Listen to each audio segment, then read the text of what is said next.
অন্ধকার এই শব্দটা শুনলেই আমাদের ভেতরে একটা কাঁপন জেগে ওঠে। কিন্তু তুমি কি জানো, সেই অন্ধকারই মানুষকে সবচেয়ে ভালোভাবে বুঝতে সাহায্য করে।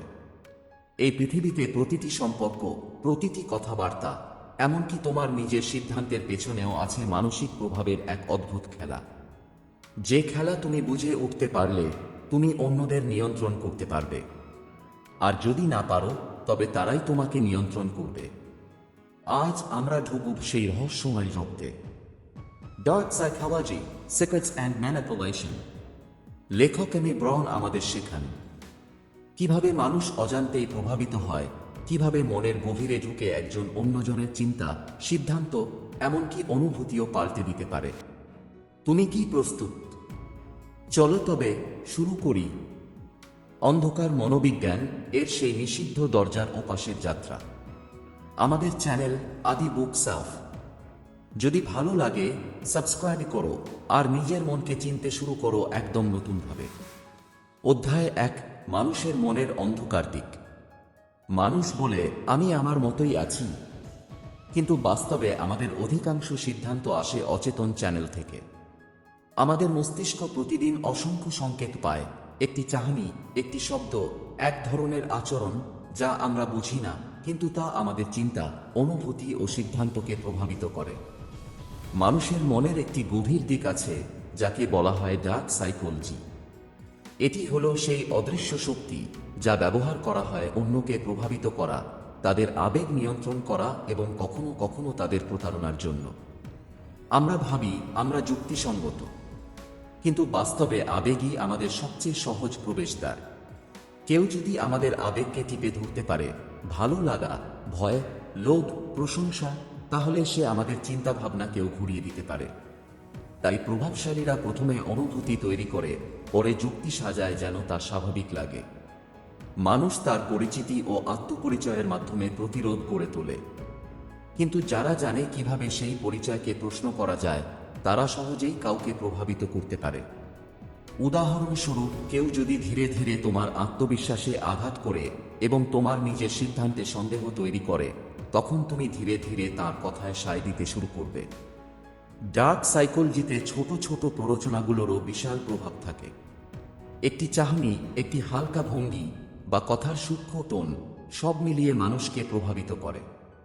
কখনো কখনো মানুষকে নিজের ভুল ভাবানো হয় যে তার সিদ্ধান্ত তার নিজস্ব, আর কেউ থাকে সেই ফাঁদে, বুঝতেও পারে না। তাই নিজেকে রক্ষা করা গুরুত্বপূর্ণ। কিছু সহজ পদক্ষেপ অনুসরণ করে তুমি নিজেকে প্রভাব ও প্রতারণার হাত থেকে বাঁচাতে পারো। সচেতন হও, আবেগে ভরা সিদ্ধান্ত নেওয়ার আগে এক ধাপ পিছনে চলো। প্রশ্ন করো, এটা কি সত্যি আমার ইচ্ছা? এটি কি অন্য কারো প্রভাব?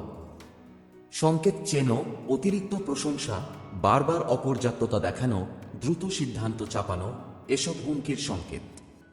সীমা নির্ধারণ করো, কারো কথায় তোমার আত্মসম্মান বা গুরুত্বপূর্ণ সিদ্ধান্ত দ্রুত বদলে গেলে তা থামাও।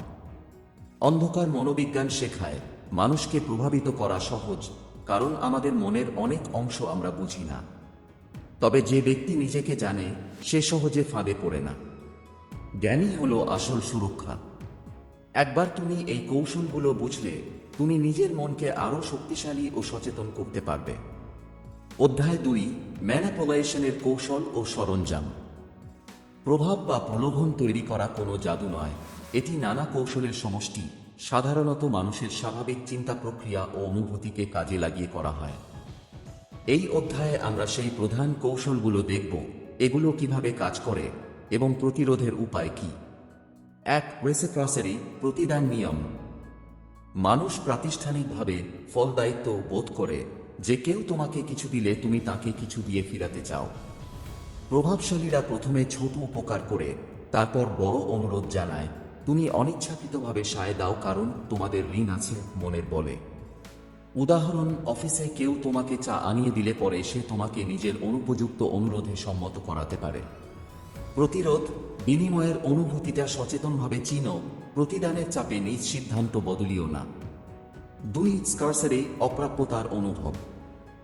মানুষ যা সীমিত মনে করে তা দীর্ঘমেয়াদে বেশি চায়।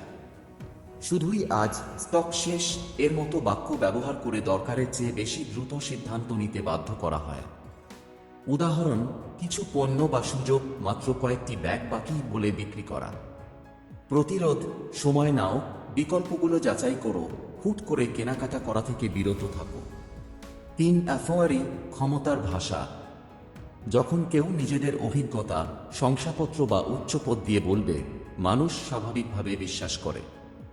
অথচ সবখানেই অধিকার মানেই সত্য নয়। উদাহরণ, অবশ্যই পদবি বা আনুপ্রাণিক শব্দ ব্যবহার করে বিক্রেতা বিশ্বাস জাগায়। প্রতিরোধ, দাবির প্রমাণ চাও, উপযুক্ত উৎস যাচাই করো, অভিজ্ঞতার নামভিত্তিক দাবিকে সমালোচনামূলকভাবে দেখো। 4 ওয়াক ইন, পছন্দ সিমিলার শক্তি। মানুষ সহজে যাদের পছন্দ করে তাদের কথা মানে। সুন্দর কমপ্লিমেন্ট, সাধারণ আগ্রহ, হাস্যোজ্জ্বল আচরণ, সব মিলিয়ে ভালো লাগা তৈরি করে প্রভাব জাগে। উদাহরণ, প্রাথমিকভাবে অতিরিক্ত প্রশংসা করে কাউকে লাইক তৈরি করা, পরে উপযোগী অনুরোধ। প্রতিরোধ, প্রশংসাকে যুক্তিবহির্ভূত বানাতে দিও না, উদ্দেশ্য বুঝে নিয়োগ করো, প্রশংসা কি সরল সমাজকে নাকি কৌশল।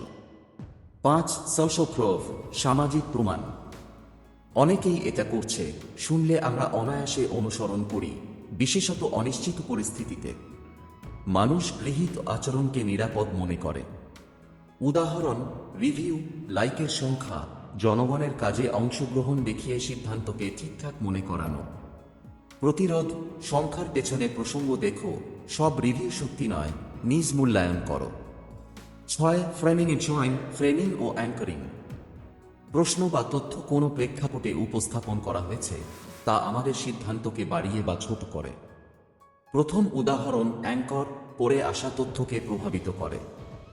উদাহরণ, প্রথমে খুব উচ্চ মূল্য দেখিয়ে পরে ছাড় দিলে তা বেশি ভালো লেগে যায়। প্রতিরোধ, নিজ মান নির্ধারণ করো, তুলনা স্বাধীনভাবে করো, প্রশ্নের ফ্রেমে পড়ে যেও না।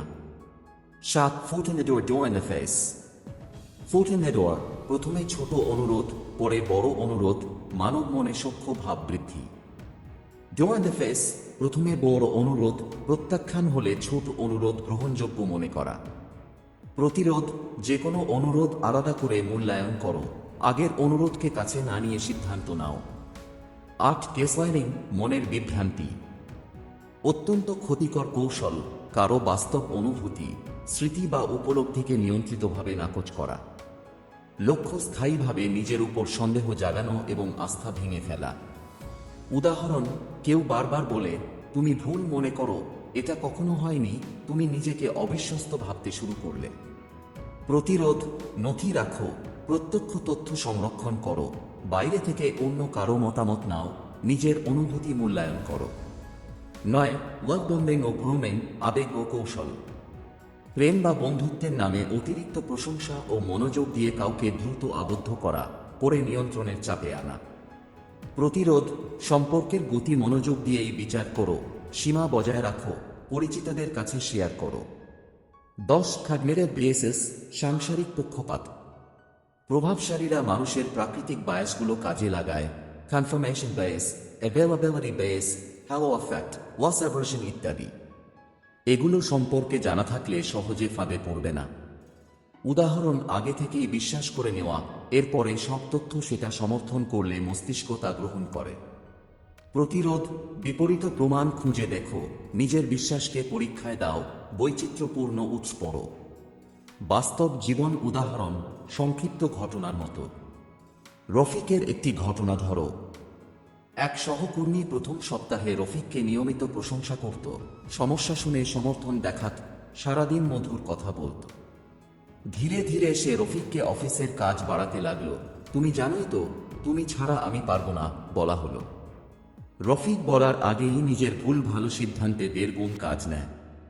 পরে বোঝা গেল সেই সহকর্মীর উদ্দেশ্য ছিল রফিককে বেশি দায়িত্বে আটকে রেখে নিজের সুবিধা দেখা। রফিক যদি প্রথম দিকে একটু সময় নিত, সহকর্মীর আচরণ ও উদ্দেশ্য যাচাই করত, হয়তো এভাবে ফাঁদে পড়ত না। নিজেকে প্রতিরোধ করার কার্যকর কৌশল: 1 থামো, চিন্তা করো। আবেগের মুহূর্তে সিদ্ধান্ত নেবার বদলে সময় নাও। 2 সামাজিক যাচাই করো। বিষয়টি অন্য কারো কাছে বলো, বহু সময় বাহ্যিক মতামত পরিষ্কার করে দেয়। 3. ডকুমেন্ট রাখো। গুরুত্বপূর্ণ কথোপকথন, মেসেজ, ইমেল সংরক্ষণ করো। শব্দের বদলে প্রমাণ থাকলে গ্যাসলাইটিং কম কাজ করে। 4. প্রশ্ন করো। অস্পষ্ট সাহায্য বা অত্যধিক প্রশংসা পেলে উদ্দেশ্য জিজ্ঞাসা করো, তুমি এটা কেন বলছো করা। 5. সীমা নির্ধারণ শিখো। না বলাটা শেখো। ছোট থেকে বড় সব ক্ষেত্রে নিজের সীমা স্পষ্ট করো। 6. তথ্য যাচাই করো। দাবি বা সংখ্যার চালান খুঁজে দেখো, যদি প্রয়োজন হয় উৎস পরীক্ষা করো। 7. দূরত্ব বজায় রাখো। সম্পর্ক বা পরিবেশ যদি মনকে খারাপ করে, সেটি আপাতত দূর থেকে পর্যালোচনা করো। 8. নিজেকে জানতে চেষ্টা করো। তোমার দুর্বলতা, চাওয়া আবেগপ্রবণতা বুঝে নাও, যেগুলোকে কাজে লাগাতে পারে। ডার্ক সাইকোলজির কৌশলগুলো শক্তিশালী হতে পারে, কারণ এগুলো মানুষের স্বাভাবিক মানসিক রুটিনকে কাজে লাগায়। তবে কৌশলগুলো জানলে ব্যবহার করে বিপথে না পড়ার ক্ষমতাও পাওয়া যায়। জীবনটা অটোমেটনে চলে গেলে সহজেই ফাঁদে পড়া যায়, তাই সচেতনতা, তথ্য এবং স্পষ্ট সীমা রাখাই সবচেয়ে বড় অস্ত্র। অধ্যায় 3, মানসিক প্রভাবের লুকানো অস্ত্র। তুমি কি কখনো এমন কারো সাথে কথা বলেছ, যার কথায় তোমার নিজের সিদ্ধান্তই বদলে গেছে? যেন সে তোমার মনের ভেতরে ঢুকে তোমার চিন্তাগুলোকে নতুন করে সাজিয়ে দিয়েছে। এটাই সেই মানসিক প্রভাব, মাইন্ড ম্যানিপুলেশন, যেখানে কথার মধ্যে লুকানো থাকে প্রভাবের সূক্ষ্ম অস্ত্র। মানুষের মস্তিষ্ক এমনভাবে তৈরি যে এটি সহজেই আবেগে ভেসে যায়। একজন দক্ষ ম্যানিপুলেটর জানে কিভাবে সেই আবেগের তারগুলো ছুঁয়ে দিতে হয়। সে সরাসরি আদেশ দেয় না, বরং এমনভাবে কথা বলে যেন সিদ্ধান্তটা তুমি নিজেই নিচ্ছ, কিন্তু বাস্তবে তুমি শুধু তার পরিকল্পনার অংশ। উদাহরণস্বরূপ ধরো, একজন সহকর্মী তোমাকে বলে, তুমি সবসময় সবচেয়ে দায়িত্বশীল, তাই এই কাজটা তোমারই করা উচিত। তুমি ভাবছ সে তোমাকে প্রশংসা করছে, কিন্তু আসলে সে তোমার গর্বকে ব্যবহার করছে, তোমাকে দিয়ে নিজের কাজ করিয়ে নিচ্ছে। ম্যানিপুলেশনের 3টি মূল হাতিয়ার হল: 1. ভয়, তোমাকে অনিশ্চয়তায় ফেলে নিজের ইচ্ছা অনুযায়ী চালানো। 2. গিল্ট বা অপরাধবোধ, তুমি এটা না করলে আমি কষ্ট পাবো, এই ধরনের কথায় তোমার মন নরম করে ফেলা। 3. প্রশংসা বা চাটুকারিতা, এমনভাবে তোমাকে উঁচুতে তোলা যাতে তুমি না বলতে না পারো। এই 3টি অস্ত্র এতটাই শক্তিশালী যে মানুষ অজান্তেই নিজের স্বাধীন চিন্তা হারিয়ে ফেলে। তারা ভাবে, আমি তো নিজের ইচ্ছায় করছি, কিন্তু না, তাদের ইচ্ছাটা আসলে অন্যের তৈরি করা ইচ্ছা। এই অধ্যায়ের সবচেয়ে ভয়ঙ্কর সত্য হল, ম্যানিপুলেটররা খুব কমই রেগে যায়, খুব কমই সরাসরি নির্দেশ দেয়। তারা হাসে, ধীরে কথা বলে, আর এমনভাবে গল্প সাজায় যেন তুমি বিশ্বাস করো সে তো শুধু সাহায্য করছে। কিন্তু তাদের আসল উদ্দেশ্য হল তোমার সিদ্ধান্তের উপর নিয়ন্ত্রণ নেওয়া। তুমি যদি এই প্রভাব বুঝতে পারো, তাহলে তুমি শুধু প্রতিরোধী নয়, নিজের মনের উপরও নতুন করে নিয়ন্ত্রণ পেতে পারবে। কারণ সবচেয়ে শক্তিশালী মানুষ সেই যে জানে কবে তার মন তার নিজের আর কবে তা অন্যের হাতে। পরের অধ্যায়ে আমরা জানব কিভাবে এই মানসিক অস্ত্রগুলো সম্পর্ক, প্রেম, এমনকি বন্ধুত্বের ভিতকেও কাঁপিয়ে দিতে পারে। অধ্যায় 4, সম্পর্কের ভেতরের মানসিক খেলা। ভালোবাসা শুনতে যত মিষ্টি, এর ভেতরে লুকিয়ে থাকে এক গভীর অন্ধকার। অনেক সময় আমরা বুঝতেই পারি না, ভালোবাসার নামেই আমাদের মন ধীরে ধীরে কারো হাতে বন্দী হয়ে যাচ্ছে। এই মানসিক খেলার নামই হল ইমোশনাল ম্যানিপুলেশন, যেখানে একজন মানুষ ভালোবাসার মুখোশ পরে তোমার মনকে চালায়, তোমার ভাবনা বদলায়, তোমার আত্মবিশ্বাস কেড়ে নেয়। প্রথমে সবকিছু নিখুঁত মনে হয়, তুমি ভাবো ওই তো আমার সুখ। কিন্তু ধীরে ধীরে তুমি বুঝতে পারো, তোমার হাসি, তোমার স্বাধীনতা, এমনকি তোমার চিন্তাও তার অনুমতির অপেক্ষায় থাকে। সে তোমাকে ভালোবাসে না, সে শুধু তোমাকে নিয়ন্ত্রণ করতে ভালোবাসে। ম্যানিপুলেটর প্রেমিক বা প্রেমিকা প্রথমে তোমাকে অতিরিক্ত ভালোবাসা দেখায়, তোমাকে বিশেষ অনুভব করায় যেন তুমি পৃথিবীর সবচেয়ে মূল্যবান মানুষ। এটাকেই বলা হয় লাভ বম্বিং, মানসিক খেলার প্রথম ধাপ। তোমার হৃদয় ভরে গেলে তারা ধীরে ধীরে শুরু করে দ্বিতীয় ধাপ, কন্ট্রোল। তুমি কার সাথে কথা বলবে, কি পড়বে, কোথায় যাবে, সবকিছু নিয়ন্ত্রণ করতে শুরু করে। আর তৃতীয় ধাপ, তোমার আত্মবিশ্বাস ভেঙে দেওয়া। তারা তোমাকে বলে, তুমি না থাকলে আমি বাঁচব না, তুমি ছাড়া আমি কিছুই নই। এইসব কথায় তারা তোমাকে অপরাধবোধে ভরিয়ে দেয়। তুমি ভাবো তাকে কষ্ট দিলে তুমি খারাপ মানুষ। এভাবেই তুমি নিজের মন, নিজের চিন্তা, নিজের স্বাধীনতা হারিয়ে ফেলো। সবচেয়ে বিপজ্জনক হলো এই খেলা বোঝা যায় না যতক্ষণ না তুমি ভেতর থেকে ক্লান্ত হয়ে পড়ো। তুমি একদিন নিজেকে জিজ্ঞেস করো, আমি কি এখনো আমি আছি, নাকি আমি শুধু তার তৈরি একটা ছায়া হয়ে গেছি? কিন্তু মুক্তির রাস্তা আছে। প্রথম ধাপ হলো সচেতনতা। যখন তুমি বুঝতে পারবে যে এই ভালোবাসা আসলে তোমার মনকে বন্দী করছে, তখনই শুরু হবে তোমার মুক্তি। তুমি না বলতে শেখো। তুমি নিজের সীমা নির্ধারণ করো। কারণ ভালোবাসা মানে কখনোই নিয়ন্ত্রণ নয়, ভালোবাসা মানে স্বাধীনতার প্রতি সম্মান। আজ থেকে যদি তুমি নিজের আবেগকে চিনতে শিখো, তাহলে কেউ তোমার ভালোবাসাকে অস্ত্র হিসেবে ব্যবহার করতে পারবে না। কারণ যে ভালোবাসা ভয় থেকে জন্মায়, তা ভালোবাসা নয়, তা হলো মানসিক দাসত্ব। পরের অধ্যায়ে আমরা দেখব কিভাবে গ্যাসলাইটিং নামের এক ভয়ঙ্কর মানসিক কৌশল একজন মানুষকে নিজের বাস্তবতা নিয়েও সন্দেহে ফেলে দেয়। অধ্যায় 5, গ্যাসলাইটিং, যখন সত্যিটা মিথ্যে মনে হয়। ভাবো তুমি একটা ঘরে বসে আছো, আলোটা জ্বলছে, কিন্তু কেউ বারবার তোমাকে বলছে, আলো তো বন্ধ আছে। তুমি প্রথমে হাসবে, বলবে, না না, আলো তো জ্বলছে। কিন্তু যদি সে বারবার ধৈর্য ধরে আত্মবিশ্বাসের সাথে একই কথা বলে, ধীরে ধীরে তোমার ভেতরেই সন্দেহ জেগে উঠবে। সত্যি কি আলো জ্বলছে, নাকি আমি ভুল দেখছি? এটাই হলো গ্যাসলাইটিং, মানসিক প্রভাবের সবচেয়ে বিপজ্জনক খেলা। এখানে কেউ তোমাকে চেঁচিয়ে বোঝায় না, বরং নীরবে তোমার বাস্তবতাকে বদলে দেয়। তারা এমনভাবে কথা বলে, এমনভাবে পরিস্থিতি সাজায়, যাতে তুমি নিজের অনুভূতিকে, নিজের স্মৃতিকেও বিশ্বাস করতে না পারো। গ্যাসলাইটারের উদ্দেশ্য একটাই, তোমার নিজের ওপর আস্থা নষ্ট করা। যখন তুমি নিজের বিচারবুদ্ধির ওপর বিশ্বাস হারাও, তখন তুমি পুরোপুরি তাদের নিয়ন্ত্রণে চলে যাও। তারা তোমাকে বলে, তুমি সব সময় বাড়িয়ে বলো, তুমি খুব সংবেদনশীল, এগুলো তো আমি বলিনি। তুমি যতই প্রমাণ দাও, তারা হাসবে, তোমার মনে অপরাধবোধ ঢুকিয়ে দেবে। শেষমেশ তুমি ভাবতে শুরু করবে, সমস্যাটা বোধহয় আমারই। এভাবেই ধীরে ধীরে তোমার মনকে তারা ভেঙে দেয়। তোমার সত্যিটা মুছে দিয়ে তাদের মিথ্যেকে তোমার নতুন বাস্তবতা বানিয়ে ফেলে।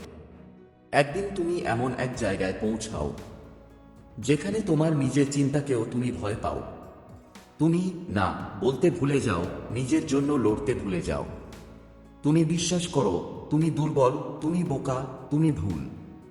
আর ঠিক এই মুহূর্তে গ্যাসলাইটার জিতে যায়। কিন্তু মনে রাখো, গ্যাসলাইটিংয়ের সবচেয়ে বড় শত্রু হলো সচেতনতা। যেই মুহূর্তে তুমি বুঝবে কেউ তোমার অনুভূতিকে অবমূল্যায়ন করছে, তোমাকে বিভ্রান্ত করছে, সেই মুহূর্তেই তুমি খেলার নিয়মটা বুঝে ফেলেছ। তুমি তখন বলতে পারো, আমি জানি আমি কি দেখেছি, কি অনুভব করেছি। তুমি সেটা বদলাতে পারবে না। এই একটিমাত্র বাক্যই হতে পারে তোমার মুক্তির শুরু। কারণ নিজের বাস্তবতাকে যখন তুমি নিজের হাতে ফিরিয়ে নাও, তখন কোনো ম্যানিপুলেটরই তোমাকে ভাঙতে পারে না। পরের অধ্যায়ে আমরা জানব কিভাবে এইসব মানসিক কৌশল কর্মক্ষেত্র, বন্ধুত্ব, এমনকি পরিবারেও ছড়িয়ে পড়ে, এবং কিভাবে তুমি তা থেকে নিজেকে রক্ষা করতে পারো। অধ্যায় 6, কর্মজীবনে মানসিক প্রভাব ও আত্মরক্ষার উপায়। অফিসের চকচকে টেবিল, সুন্দর হাসি, নিয়মিত মিটিং, সবকিছু দেখতে স্বাভাবিক মনে হলেও এই জগতেও চলে এক অদৃশ্য যুদ্ধ, মানসিক নিয়ন্ত্রণের যুদ্ধ। এখানে শত্রু হয়তো তোমার বস, সহকর্মী, কিংবা এমন কেউ যে বাইরে থেকে তোমার বন্ধু, কিন্তু ভিতরে ভিতরে তোমার শক্তি শুষে নিচ্ছে। এই অধ্যায়ে আমরা দেখব কিভাবে কর্মক্ষেত্রে মানুষ অন্যকে প্রভাবিত করে এবং কিভাবে তুমি সেই প্রভাব থেকে নিজেকে রক্ষা করতে পারো। প্রথম কৌশল, ভয় দেখিয়ে নিয়ন্ত্রণ করা। কিছু বস থাকে যারা তোমাকে সবসময় অনিশ্চয়তায় রাখে। তারা বলে, তুমি যদি এই কাজটা ঠিকমতো না করো তাহলে তোমার অবস্থাটা খারাপ হবে। এই ভয়ই তাদের অস্ত্র। তুমি ভুল করার ভয়েই নিজের সৃজনশীলতা হারিয়ে ফেলো, নিজের মনকে তাদের ইচ্ছার বন্দী করে ফেলো। কিন্তু ভয় হলো সবচেয়ে সহজ নিয়ন্ত্রণের পদ্ধতি। যখন তুমি ভয় পেতে বন্ধ করবে, তখন তারা তোমার ওপর প্রভাব হারাবে। দ্বিতীয় কৌশল, প্রশংসার ফাঁদ। কিছু সহকর্মী বা সিনিয়র এমনভাবে তোমাকে প্রশংসা করবে যাতে তুমি ভাববে, ও সত্যিই আমার ভালো চায়। কিন্তু তাদের উদ্দেশ্য হতে পারে সহজ, তোমার কাছ থেকে বেশি কাজ আদায় করে নেওয়া, তোমাকে নিজের স্বার্থে ব্যবহার করা। তারা জানে একটা ভালো কথা মানুষের মন খুলে দেয়। এই জায়গাতেই তোমাকে সচেতন হতে হবে। সব প্রশংসা সত্য নয়। কিছু প্রশংসা হয় ফাঁদ, যেখানে আবেগের দড়ি টানলেই তুমি তাদের নিয়ন্ত্রণে চলে যাও। তৃতীয় কৌশল, দোষ চাপিয়ে দেওয়া।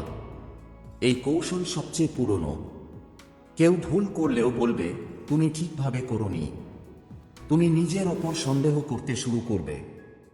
তোমার আত্মবিশ্বাস ভেঙে যাবে। এটাই তাদের উদ্দেশ্য, তোমাকে দুর্বল করে নিজেদের শক্তিশালী করা। কিন্তু মনে রেখো, তুমি যদি ঠান্ডা মাথায় সত্যিটা ধরতে পারো, তাহলে তারা তোমার ওপর আর প্রভাব ফেলতে পারবে না। এখন প্রশ্ন হলো, কিভাবে নিজেকে রক্ষা করবে? সব কিছুর রেকর্ড রাখো। ইমেল, মেসেজ, কথা, সব প্রমাণ রাখো। এতে তোমার আত্মবিশ্বাস বাড়বে। 2, না বলতে শেখো। ভদ্রভাবে হলেও স্পষ্ট করে বলো, আমি এখন এইটা করতে পারবো না। এই একটা বাক্য তোমার আত্মসম্মানের ঢালো। 3, অতিরিক্ত আবেগে সিদ্ধান্ত নিও না। ম্যানিপুলেটররা তোমার আবেগের সময়ই আঘাত হানে। তুমি যত শান্ত থাকবে, তারা তো দুর্বল হবে। 4, নিজের মূল্য মনে রেখো। তুমি কোনো মেশিন না। তুমি এমন একজন মানুষ যার অনুভূতি, সীমা আর সম্মান আছে। কর্মজীবনে এই মানসিক খেলা থেকে বাঁচার একমাত্র উপায় হলো নিজের মনকে শক্ত রাখা। যখন তুমি জানবে কিভাবে মানুষ তোমাকে প্রভাবিত করে, তখন সেই প্রভাব তোমার উপর কাজ করবে না। তুমি তখন শুধু একজন কর্মচারী নও, তুমি হয়ে উঠবে একজন সচেতন যোদ্ধা, যে জানে কাকে বিশ্বাস করতে হবে আর কাকে নীরবে হাসি দিয়ে দূরে রাখতে হবে। অধ্যায় 7, নীরব প্রভাব। যখন নিয়ন্ত্রণ আসে নিঃশব্দে। আমরা সবাই ভাবি প্রভাব বা নিয়ন্ত্রণ বোঝা যায়। কেউ যদি হঠাৎ চেঁচাতে বা নির্দেশ দিতে আসে, সেটা স্পষ্ট। কিন্তু সবচেয়ে ভয়ঙ্কর প্রভাব আসে নীরবে, এমনভাবে যে তুমি বুঝতেই পারো না কখন তুমি নিয়ন্ত্রণের অন্তর্গত হয়ে গেছে। এই ধরনের কৌশলকে বলা হয় সাইলেন্ট ম্যানিপুলেশন। নীরব প্রভাব কেমন হয়? 1, অবহেলা এবং অদৃশ্য চাপ। কেউ তোমার উপস্থিতিতে বারবার ছোট খাটো কথা উপেক্ষা করলে বা অমূল্য মন্তব্য করলে, তুমি ভাবতে শুরু করবে, আমি কি যথেষ্ট ভালো করছি? এই সন্দেহই ধীরে ধীরে তোমার মনকে নিয়ন্ত্রণে নিয়ে আসে। 2, চুপচাপ নির্দেশ। কিছু সহকর্মী বা বন্ধু কোনো কাজ সরাসরি বলতে না, কিন্তু আঙ্গিক, দৃষ্টিভঙ্গি বা ভঙ্গিতে বোঝায় তুমি এটা করছো না, তাই সমস্যা। তুমি নিজেই কাজ করে ফেলো, কারণ চাপ বুঝে নাও, কিন্তু কেউ চেঁচায় না। 3, ধীরে ধীরে নিজের সীমা ভাঙা। প্রথমে তারা ছোট ছোট কাজ দিয়ে শুরু করে। পরের সপ্তাহে দেখবে তুমি নিজের স্বাচ্ছন্দ্য, সময় এবং আবেগের উপর নিয়ন্ত্রণ হারাচ্ছ। নীরব প্রভাবের লক্ষণগুলো। তুমি হঠাৎ করে নিজের প্রতিরোধ ক্ষমতা কমে গেছে মনে করো। অন্যের চোখে সবসময় ভুলে ভরা মানুষ মনে হও। ছোটখাটো কথার কারণে অতিরিক্ত দোষবোধ বা উদ্বেগ। নিজ সিদ্ধান্তকে সন্দেহ করা, ছোট বড় সব বিষয়ে। এগুলো হলো নীরব প্রভাবের সূক্ষ্ম চিহ্ন, যা বাইরে থেকে দেখা যায় না, কিন্তু ভেতরে ভাঙন তৈরি করে। প্রতিরোধের উপায়। 1, সচেতন হও। যতই ছোট মনে হোক, প্রতিটি অনুভূতি, সন্দেহ বা চাপ লক্ষ্য করো। 2, সংলাপ তৈরি করো। নীরব প্রভাবকে দৃঢ়ভাবে বোঝানোর জন্য কথা বলো। যেমন, আমি লক্ষ্য করেছি এই কাজের দায়িত্ব আমাকে অতিরিক্ত চাপ দিচ্ছে। 3, নিজের মান নির্ধারণ করো। তুমি কতটুকু করতে পারো, কতটা মানা উচিত, এটা স্পষ্ট করো। এভাবে কেউ তোমার স্বাচ্ছন্দ্য হরণ করতে পারবে না। 4 বাহ্যিক সমর্থন নাও। কখনো কখনো পরিবার, বন্ধু বা সহকর্মীর মতামত নেওয়া নীরব প্রভাব চেনার জন্য খুব দরকার। 5 সময় নাও। যে কোনো অনুরোধ বা চাপের মুখে এক মুহূর্তের জন্য থামো, চিন্তা করো, তারপর সিদ্ধান্ত নাও। নীরব প্রভাব সবচেয়ে ভয়ঙ্কর, কারণ তুমি বুঝতেই পারো না, কিন্তু একবার সচেতন হয়ে গেলে তুমি সেই শক্তি রেকগনাইজ করতে পারো। এটি তোমার মানসিক নিরাপত্তার ঢাল। এভাবে তুমি নিজের মনকে ধীরে ধীরে শক্তিশালী করে ফেলবে এবং কেউ নিঃশব্দে তোমার উপর প্রভাব ফেলার ক্ষমতা পাবে না। পরের অধ্যায়ে আমরা জানব কিভাবে বন্ধুত্ব ও পরিবারেও মানসিক প্রভাব চলে আসে এবং সেটা আমাদের আত্মবিশ্বাস ও সম্পর্কের উপর কিভাবে প্রভাব ফেলে। অধ্যায় 8, বন্ধুত্ব ও পরিবারের মানসিক প্রভাব। আমরা প্রায়শই ভাবি পরিবার এবং বন্ধুত্ব আমাদের সবচেয়ে নিরাপদ স্থান, কিন্তু সত্যি হলো মানুষের সবচেয়ে শক্তিশালী প্রভাব আসে যে মানুষদের প্রতি আমাদের গভীর আবেগ আছে তার হাত ধরে। এটাই সেই চুপচাপ মানসিক খেলা যা নামেও বোঝানো যায় না। Emotional manipulation in relationships. বন্ধুত্বের মানসিক প্রভাব। বন্ধু যখন তোমাকে বোঝায়, সাহায্য করে, প্রশংসা দেয়, সেটাই স্বাভাবিক মনে হয়। কিন্তু কেউ যদি প্রতিনিয়ত তোমার সিদ্ধান্তকে প্রশ্ন করে, তোমার ভুলগুলো অতিরিক্ত ফোকাস করে, সবসময় তাদের আবেদনে সাড়া দিতে বাধ্য করে, তাহলে তুমি ধীরে ধীরে তাদের ইচ্ছার অধীনে চলে যাও। প্রথমে মনে হয় সে তো আমার বন্ধু, তাই আমি কিছুটা করতে বাধ্য। কিন্তু সময়ের সঙ্গে তোমার নিজের স্বাধীনতা এবং আত্মবিশ্বাস হ্রাস পেতে থাকে। পরিবারে মানসিক প্রভাব। পরিবারে প্রভাব আরও গভীর। মাতাপিতার বা বড় ভাই বোনের ভালোবাসা এবং অনুমোদনের জন্য মানুষ নিজের ইচ্ছা দমন করে। কিছু উদাহরণ: তুমি যদি আমাদের কথা না মানো আমরা কষ্ট পাব। আমরা তোমার ভালো চাইছি, তাই তুমি এই সিদ্ধান্ত নাও। এমন বাক্য আমাদের মনে গিল্ট এবং ভয় তৈরি করে। ধীরে ধীরে আমরা আমাদের নিজের মূল্য এবং ইচ্ছাকে অবমূল্যায়ন করতে শুরু করি। নির্ভেজাল আবেগের ফাঁদ। এখানে সবচেয়ে ভয়ঙ্কর হলো তোমার আবেগই তাদের হাতিয়ার। তুমি তাদের ভালোবাসার কারণে না বলতে পারো না। তুমি বিশ্বাস করো আমি ভুল করছি। তোমার আত্মবিশ্বাস কমে যায় এবং তারা সহজেই তোমার মনকে প্রভাবিত করে। প্রতিরোধের কৌশল: 1, সীমা নির্ধারণ করো। তোমার নিজের মানসিক আর শারীরিক সীমা স্পষ্টভাবে জানো। প্রয়োজন হলে না বলো, ভয় বা গিল্ট ছাড়া। 2, অভিব্যক্তি এবং সংলাপ।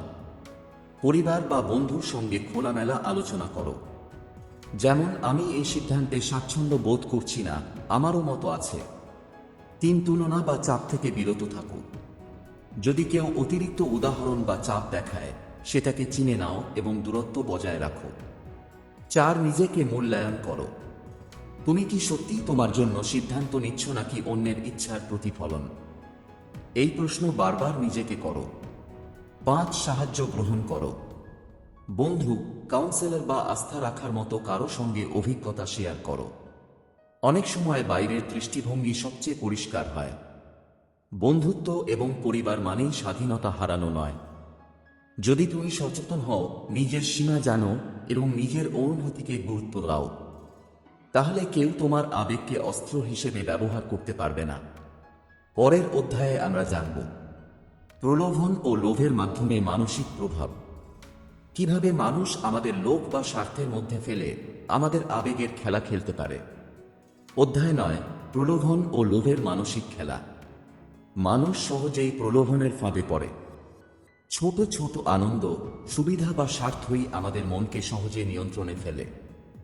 ডার্ক সাইকোলজির বিশেষজ্ঞরা এটাকেই ব্যবহার করে। তাদের উদ্দেশ্য তোমার আবেগ ও লোভকে হাতিয়ার করে তোমাকে প্রভাবিত করা। প্রলোভনের কৌশল: 1, ছোট সুবিধা দিয়ে বড় নিয়ন্ত্রণ। প্রথমে ছোট সুবিধা বা সাহায্য দেখানো হয়, আমি তো তোমার জন্য এটি করেছি। তুমি নিজে ভাবতে শুরু করো, আমিও করছি। এরপর আসল প্রলোভন আসে, তোমাকে বড় কাজ বা সিদ্ধান্তে ফাঁদে ফেলা। 2, লোভ ও প্রতিযোগিতা। অনেকেই এটি পাচ্ছে, তুমি কেন পিছিয়ে থাকবে? এই সুযোগ আবার হবে না। তুমি দ্রুত সিদ্ধান্ত নাও, কিন্তু সত্যি হলো এটি শুধু তোমাকে প্রভাবিত করার কৌশল। 3. ভবিষ্যতের স্বপ্নে ফাঁদ। তাদের কথায় মুগ্ধ হয়ে তুমি ভাবো, এটাই আমার সুযোগ। তারা জানে তুমি স্বপ্ন দেখছো, তাই সহজে তোমাকে প্রভাবিত করা যায়। প্রতিরোধের উপায়। স্বতন্ত্র চিন্তা করো। প্রলোভনের মুহূর্তে থামো, পরিস্থিতি বিচার করো। বিকল্পগুলো যাচাই করো। আবেগের চাপে সিদ্ধান্ত নেওয়া এড়িয়ে যাও। প্রলোভন প্রায় শাস্ত্রীয় নয়, কিন্তু সচেতন হলে তুমি তার ফাঁদে পড়বে না। অধ্যায় 10, মানসিক প্রভাবের সুরক্ষা ও আত্মসচেতনতা। ডার্ক সাইকোলজি আমাদের শেখায় মানুষ সহজেই প্রভাবিত হয়, কিন্তু একই সাথে এটি আমাদের সচেতন হওয়ার পথও দেখায়। মূল ধারণা: নিজের আবেগ চেনো, নিজের সীমা জানো, অন্যের প্রভাব চেনার জন্য সতর্ক থাকো। সচেতনতার 3টি স্তর। 1. স্বপরিচয়। তুমি কে, কি চাও, কোন পরিস্থিতিতে কেমন অনুভব করো। 2. পরিবেশ সচেতনতা। কেউ তোমাকে কিভাবে প্রভাবিত করছে তা বুঝতে শেখো। 3. প্রতিরোধ কৌশল। থামো, প্রশ্ন করো, না বলো, বিকল্প যাচাই করো। উদাহরণ: রিয়া লক্ষ্য করল তার এক বন্ধু ধীরে ধীরে তার কাজ এবং সময়ের ওপর নিয়ন্ত্রণ নিতে চাইছে। প্রথমে সে বুঝতে পারছিল না, কিন্তু তারপর সচেতন হয়ে নিজেকে থামালো। সে স্পষ্টভাবে সীমা নির্ধারণ করল, অন্যের প্রভাব বুঝল, আর নিজেকে ভেঙে পড়তে দিল না। সচেতনতা হলো সবচেয়ে শক্তিশালী অস্ত্র। যত বেশি তুমি নিজের মনকে চেনো, তত কম অন্যের প্রভাব তোমার ওপর কাজ করবে। মানসিক প্রভাব কোনো জাদু নয়, এটি কৌশল, এবং কৌশল বোঝা থাকলে তুমি নিজের মানসিক স্বাধীনতা রক্ষা করতে পারো। এই ভিডিও থেকে আমরা শিখলাম কিভাবে মানুষ আমাদের মনের উপর প্রভাব ফেলে, কিভাবে সচেতন থাকা আমাদের আত্মবিশ্বাস ও স্বাধীনতা রক্ষা করে। তুমি কি সত্যিই জানতে চাও আরও গভীর ডার্ক সাইকোলজি কৌশল এবং নিজের আত্মরক্ষা করার পদ্ধতি? তাহলে আমাদের চ্যানেল আদি বুকস সাবস্ক্রাইব করতে ভুলো না। নোটিফিকেশন অন করো যাতে নতুন ভিডিও প্রথমে দেখতে পারো। ভিডিওটি লাইক করো, শেয়ার করো এবং কমেন্টে জানাও তুমি কোন মানসিক কৌশল সম্পর্কে আরও জানতে চাও। মনে রেখো, নিজের মনের ওপর নিয়ন্ত্রণই সবচেয়ে বড় শক্তি। এবং দেখো পরের ভিডিওতে আরও গভীর মানসিক রহস্য। ধন্যবাদ।